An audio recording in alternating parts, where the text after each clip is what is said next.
దుర్గా గారు, మొన్న republic day నాడు ఒక ఉమెన్ ఎంటర్ప్రినర్ కిట్ ఒకటి తయారు చేయాలి మనం.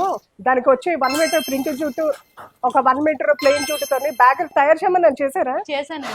ఒకసారి వచ్చి చూపించండి. ఈ సైజ్ ఎంతండి? 16x13. 16x13. బాగా వచ్చిందండి, సైజ్ కూడా చాలా బాగుందండి.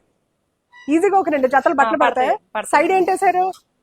Plain pieces. ఓకే, చాలా బాగుందండి. నెక్స్ట్ సైజ్ చూపించండి. ఇది 12x12. ఇది కొంచెం పెద్ద size lunch bag. Okay okay, చాలా బాగుంది. 2 పక్కల ప్రింట్ కూడా వచ్చింది. ఇది కూడా 12x12 ప్లెయిన్ జూట్తోనా? మధ్యలో ఫ్లవర్ వేసారండి. స్టిచ్ చేసారా, అటాచ్ చేశారండి? ఇది ఓకే. ఇది వాళ్ళు కస్టమర్ రఫ్ అండ్ టఫ్ గా వాడిన రెండో వైపు కూడా మనం స్టిచ్ చేసుకోవచ్చు, అది ఆప్షనల్, ఎవరిష్టం వాళ్ళది. మనం జిప్ గురించి ఇది వరకు మాట్లాడుకున్నాం కదండి. క్వాలిటీ కూడా చూసారా? ఓకే, నెక్స్ట్ చూపించే సైజ్ కూడా కాదండి, కొంచెం మీడియం సైజ్ లంచ్ బ్యాగ్ అనుకోవచ్చు. ఇది కూడా చాలా బాగుందండి. ఫ్లిప్ పెట్టారు. వాటర్ బాటిల్ పెట్టుకుంటారు, స్పూన్స్ వేసుకుంటారు. వాటర్ బాటిల్ లంచ్ పెట్టుకోవడానికి చాలా కన్వీనియంట్ గా ఉంటుంది. అసలు బుడ్డి హ్యాండ్ బ్యాగ్ అండి, చాలా ట్రెండీగా ఉంటాయి. పర్స్ అండి, హ్యాండ్ పర్స్. ఇది అఫీషియల్ వ్యాలెట్ అండి.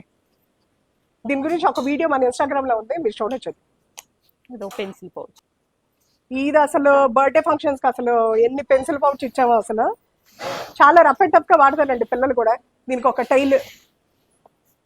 ఇది 30 రూపీస్ అలా ఉంటుందండి, 30-40 రూపీస్ మధ్యలో ఉంటుంది ప్రింటెడ్ పెన్సిల్ పౌచ్. కానీ మాకు బాగా ఆర్డర్స్ వస్తాయి, ఎందుకంటే ఆ బడ్జెట్ లో పిల్లలకి రిటర్న్ గిఫ్ట్ ఇవ్వడానికి ఇది చాలా చాలా బాగుంటుంది అసలు.